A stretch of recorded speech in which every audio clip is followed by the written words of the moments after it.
नमस्कार, ईटीव्ही भारत मध्ये आपले स्वागत। आपण पाहत आहात न्यूज टाइम। लोकसभा निवडणुकीच्या तिसऱ्या टप्प्यातील महायुतीच्या उमेदवारांच्या प्रचारासाठी पंतप्रधान नरेंद्र मोदींच्या आज माळशिरस, धाराशिव आणि लातूरमध्ये प्रचार सभा। काँग्रेसवर केली सडकून टीका। शेतकरी साखर उद्योगांवरून नाव न घेता नरेंद्र मोदींची शरद पवार यांच्यावर टीका। राम मंदिर आणि वारसा संपत्ती कायद्यावरून काँग्रेसवर साधला निशाणा।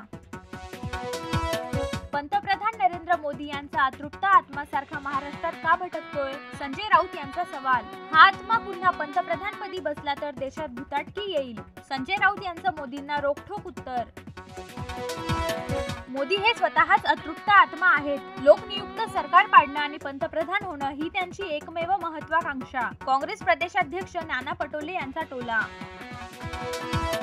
बनावट व्हिडिओ सोशल मीडियावर व्हायरल केल्यावरून अमित शहा यांचा काँग्रेसवर हल्लाबोल। पहिल्या 2 टप्प्यातील 100 पेक्षा जास्त जागा एनडीएला मिळणार, शाह यांचा दावा।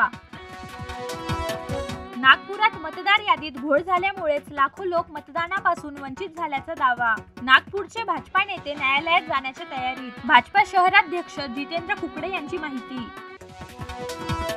कोरोनावरील कोविशिल्ड लस बनवणाऱ्या ॲस्ट्राझेनेका कंपनीनं साईड इफेक्टची दिली कबुली। लसीमुळे टीटीएस सारखे होऊ शकतात दुष्परिणाम। यामुळे रक्ताच्या गुठळ्या आणि प्लेटलेट्स होतात कमी।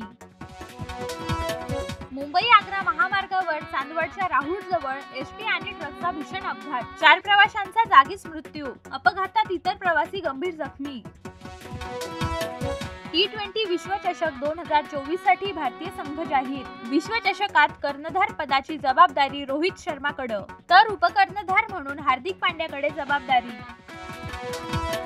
रश्मिका मंदाना सध्या कुबेर चित्रपटाच्या शूटिंगसाठी करते नाईट शिफ्ट। यामुळे तिचं वेळापत्रक बिघडलं। रात्री 1 वाजता जिम मध्ये वेट लिफ्टिंग करतानाचा व्हिडिओ तिनं केला शेअर।